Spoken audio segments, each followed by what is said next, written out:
बाद जब बयानबाजियां हो रही हैं और जिस तरह के बयान आ रहे हैं, लगता है आगे की राह बहुत मुश्किल है, कठिन है। वाकई में आपने काफी मौजूद सवाल किया। देखिए, इसका एक मायने यही निकाला जा सकता है कि जो पार्टी के अंदर जो है सब कुछ ठीक नहीं चल रहा है।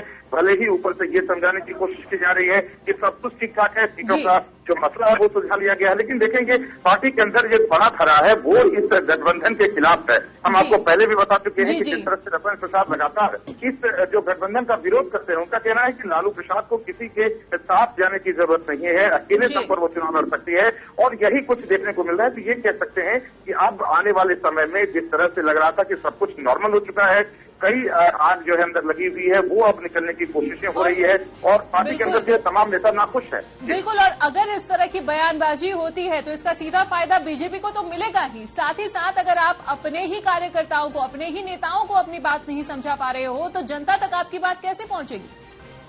सही तौर पर देखिए, भाजपा के लिए तो एक तरह से ये राहत वाली बात होगी, क्योंकि भाजपा पर अब तक निशाना लग रहा था कि उन्होंने अपना सीटों का जो है फार्मूला तय नहीं किया है।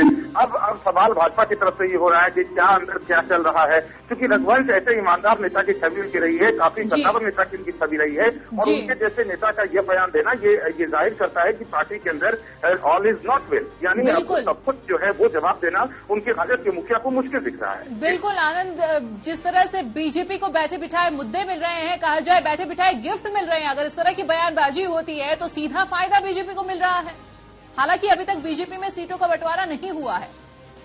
देखिए, भाजपा के पास सीटों का फार्मूला तय करने का भी वक्त है और अभी चुनाव की तारीखों का ऐलान भी नहीं हुआ है, तभी काफी वक्त कह सकते हैं उसके पास है। लेकिन अगर राजद और गठबंधन के अंदर इस तरह की आग अगर लगी हुई है तो इसका फायदा कहीं न कहीं भाजपा उठाएगी और इसको ये देखने की कोशिश करेगी कहीं राजद के अंदर कोई टूट हो सकती है या जिताऊ कैंडिडेट है उनसे, तो वो अपने पक्ष में भी करने की कोशिश करेगी। और जिस तरह से ये आरोप सरकार की तरफ से भी विजय चौधरी जो है वो लगा चुके हैं कि नरेंद्र मोदी पूरी गेम प्लान कर रहे हैं और जिस तरह से भी उनके कैंडिडेट जीते इसकी कोशिश से हो रही है। उनका निशाना पप्पू यादव की तरफ था, उनका निशान जीतन राम मांझी की तरफ था कि तमाम ऐसे लोगों को वो जोड़कर कहीं न कहीं ये चाहते हैं कि जीत किसी भी हालत में हो। तो ये कह सकते हैं कि भाजपा के लिए अब एक बड़ी राह है अगर इस तरह की कुछ चीजें पार्टी के।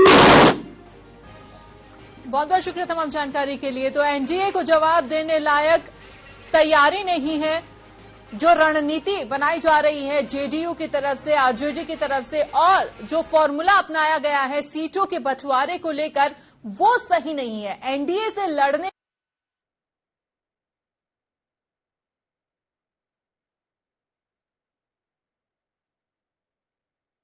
हैं कुछ और अहम खबरों के साथ।